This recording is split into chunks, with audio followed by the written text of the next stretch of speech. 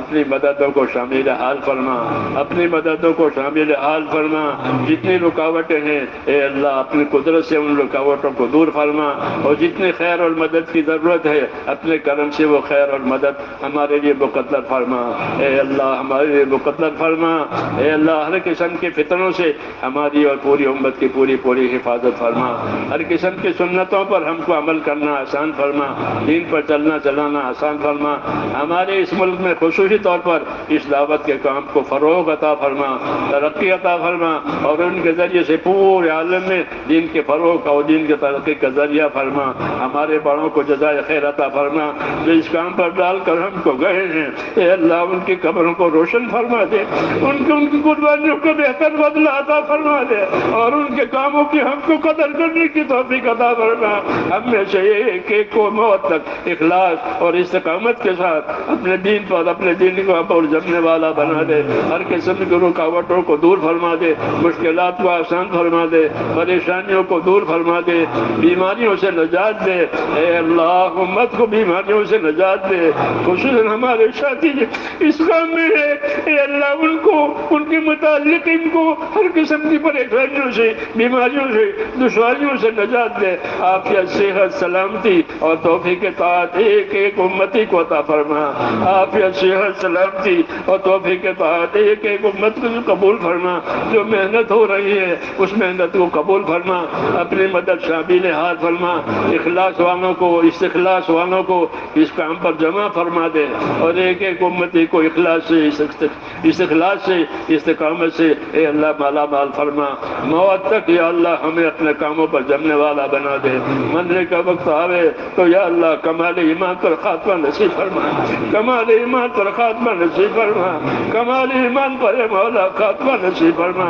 موت اور ما بعد موت میں ہماری برکت مقدر فرما، موت کے بعد کی ہلاکتوں سے حفاظت فرما، موت کے بعد آنے والی ہمیشہ ہمیشہ کی رحمتوں سے مالا مال فرما، اے اللہ اس کام کی برکات کو ظاہر فرما، اس کام کی برکات کو ظاہر فرما، ہماری زندگیوں میں بھی ہمارے ماحول میں بھی اس کام کی برکات کو ظاہر فرما، اور اپنی مددوں کو بھی شامل حال فرما، اور اپنے مددوں کو صلاحیتوں کو بھی اس کام پر لگا دے، اے اللہ ہر خیر کو ہماری طرف متوجہ فرما، ہر شر سے ہماری حفاظت فرما، ربنا لا تجعلنا فتنة للقوم الظالمين، ربنا لا تجعلنا فتنة للقوم ربنا لا تجعلنا فتنة للقوم الظالمين، ونجنا برحمتك من القوم الكافرين، ونجنا برحمتك من القوم الكافرين، فاطر السماوات والأرض أنت ولينا في الدنيا والآخرة، توفنا مسلمين والحقنا بالصالحين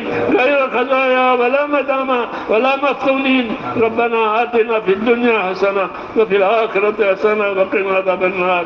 اے اللہ ہمارے جن بھائیوں دوستوں نے دعاؤں کے لیے کہا ہو یا لکھا ہو یا وہ دعاؤں کے آرزومند ہو ان سب کی جائز مرادیں پوری فرما، بیماروں کو شفا عطا فرما، قرضداروں کو قرضوں میں سے نجات دے، جو جس بلا میں ہے یا اللہ اس بلا سے نجات دے، جو ناجائز طور پر ماخوذ ہیں یا اللہ ان کو عافیت کے ساتھ بری فرما، جتنی جائز ضرورتیں تیرے بندوں کی اٹکی ہوئی ہے اے اللہ ان تمام جائز ضرورتوں کو برکات کے ساتھ پورا فرما، ربنا آتنا فی الدنیا حسنہ وفي الآخرة حسنة وقنا عذاب النار اللهم إنا نسألك من خير ما سألك منه نبيك محمد صلى الله عليه وسلم ونعوذ بك من شر ما استعاذك منه نبيك محمد صلى الله عليه وسلم أنت المستعان وعليك البلاغ ولا حول ولا قوة إلا بالله وصلى الله تعالى على برحمتك يا رب. ایک گزارش ہے، حضرات بھی آپ سے مصافحہ کرنا چاہتے ہیں، نہ صحت اجازت دے رہی ہے اور نہ وقت ہے،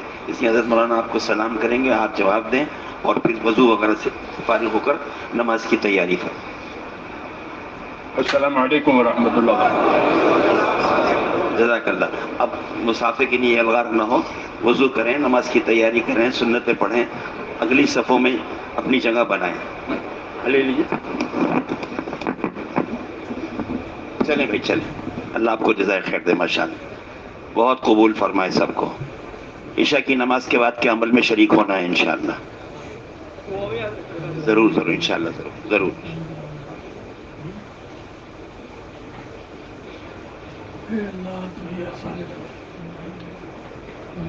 بھائی